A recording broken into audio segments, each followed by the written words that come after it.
presidency of Donald Trump has ignited new concerns over the state of civil rights, especially the rights of immigrants. Among those sharing concern is the City Council, which recently voted unanimously to reactivate a special committee on civil rights.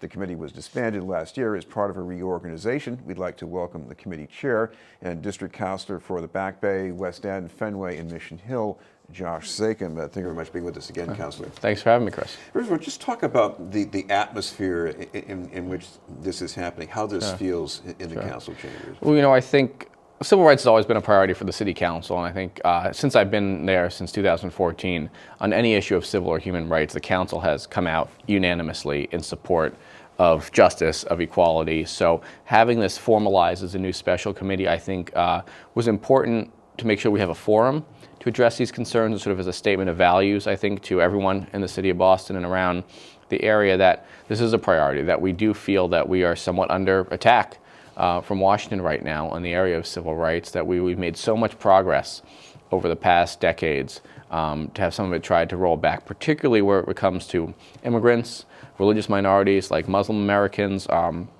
I think it's just so important that as a local government, as a region, as a community, that we're going to stand up and say, there's a lot of nasty and scaremongering rhetoric coming out of Washington right now, but your local government is here to support you, and we are looking for ways to do that. Because one of the things that concerns me, it's not just the rhetoric coming out of officials in Washington.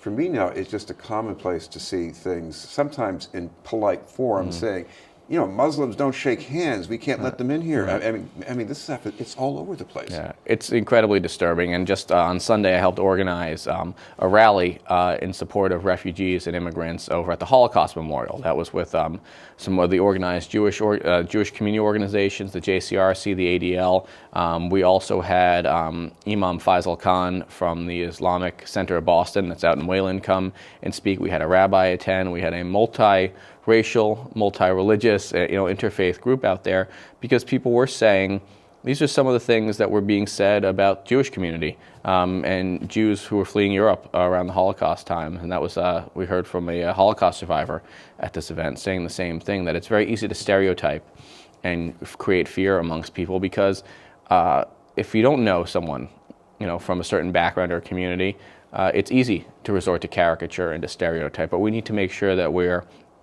communicating with people from all backgrounds, that everyone who is our neighbor, whether they're immigrant, refugee, Muslim, Christian, Jew, whatever your background is, we're in this together. And I think it's just important, this is attributed to Ben Franklin, that, if we don't all hang together, we'll surely hang separately. I mean, we need to work together on this. It's, for the first time, at least in my life, it's no longer a given that racial and religious discrimination are sort of against American values, that's something that we shouldn't be doing. I'm not saying it never happened in the past, but that as an official policy coming out of Washington, that's sort of being embraced is really scary to me. Certainly, I think it's scary to a lot of my constituents and a lot of people in the area, and we need to make sure that we are speaking loudly against it. This is BNN News. We're talking with City Councilor Josh Zakim. Along with maybe trying to almost be the conscience of the city around this, the council has to overlook some potential, challenges here. I mean, we have the Trust Act in Boston, which I guess limits cooperation with the federal government on immigration enforcement. And then we have a message from the president basically, telling us to do otherwise. Yeah. Well, listen, I think I wrote and we passed the Trust Act in 2014, and what that does, it prohibits the Boston Police Department from holding people based on their immigration status. That, if you're arrested for something, you will go before a bail commissioner just like anyone else, and if they think you should be released or held on bail, that's how it goes, regardless of status. And that was put in place to literally enhance trust between immigrant communities and the police department. We wanted people who were victims or witnesses to crime to be able to come forward without fear of being deported or immigration enforcement, and that's been very successful. Crime is down in Boston, arrests are down, but crime is also down, and our police department's done a great job. I think this really helps. So what the president has come in and said, and I think this, along with many of his policies, has not really been well thought out at all, about trying to cut funding for cities that have policies like this, the so-called sanctuary cities.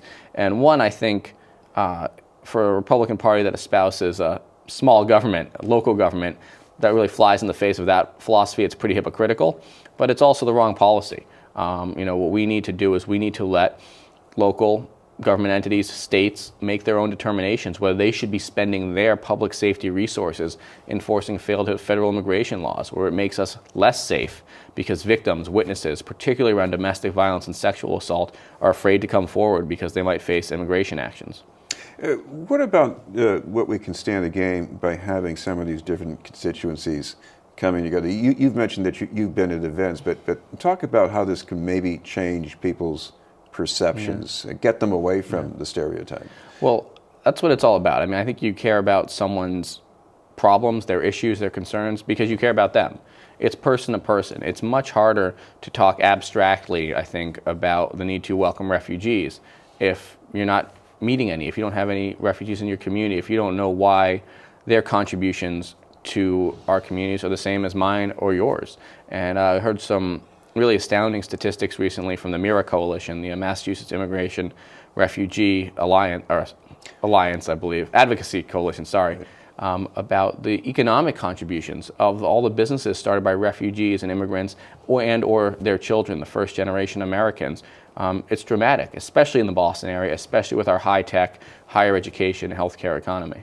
I want to ask you about some other issues going on in the district. And one thing that certainly affects the district, even if it's not exactly in it, there's a new high-rise proposal that would cast a shadow well into your district, almost to Comm Ave in the Back Bay. Some people think this is going to be a detriment to the parks and that it could set a precedent. Yeah. Well, I think the Winthrop Square Tower proposal from Millennium is just that. It's a proposal. And I think as it stands now, it's not something I could support. Excuse me. But what they've shown us is something that's over 700 feet tall and would require changes to state law. This is not just a zoning issue. This is not just an issue for the city, but there's state law in place that protects the public garden and the common from buildings that cast shadows like this. I'm certainly hopeful there's a compromise somewhere. I think having that site developed with some height makes a lot of sense. I think it could help the city from a revenue perspective, a lot of jobs there, but we need to see some different options. And at this point, all we've seen is this 700-foot sort of monolith, and I would like to see other options that would probably cast less shadow on the parks, but still reap significant benefits, both financially and jobs-wise, to the city. And of course, the other thing you're struggling with, along with other councilors, is that the bigger the tower, the bigger the shadow, but also more benefits for some needy projects in the neighborhoods. Well, I think the current proposal offers a little over $150 million in direct payment to the city because we're the owner of the site. But what I would like to see is what's that number if it's 650 feet instead of 720, if it's 600 feet, if it's 550. We haven't seen that information yet. That's something I've requested from both the developer and the Boston Redevelopment Authority, so I certainly expect to see that. And I just think without that information, it's very tough to make a final determination. And one final thing, we've just been through a rough patch of winter. It's not 2015, but it hasn't been pleasant either. What have you been hearing? I'll tell you, for the most part, I think people are generally satisfied, I think, with the snow removal. I think Public Works and the mayor and his team have done a great job of getting out there. Now, obviously, we haven't been slammed, as you noted, by how we were a couple of years ago. But, with the parking ban, particularly last week where we had sort of the larger storm, plows were out, trucks were out. I was able to drive and to get around after the snow stopped fairly easily. Most people I've noticed, at least in my neighborhood, have cleared their sidewalks. Some of the crosswalks, not as much, but it's an ongoing struggle here in New England, and I think I certainly think we've learned a lot, and we purchased a lot of new equipment after 2015. I think that's all been put to work. Thank you very much for being with us. Thanks for having me. City Councilor Josh Zakim. We'll have more news in just a moment.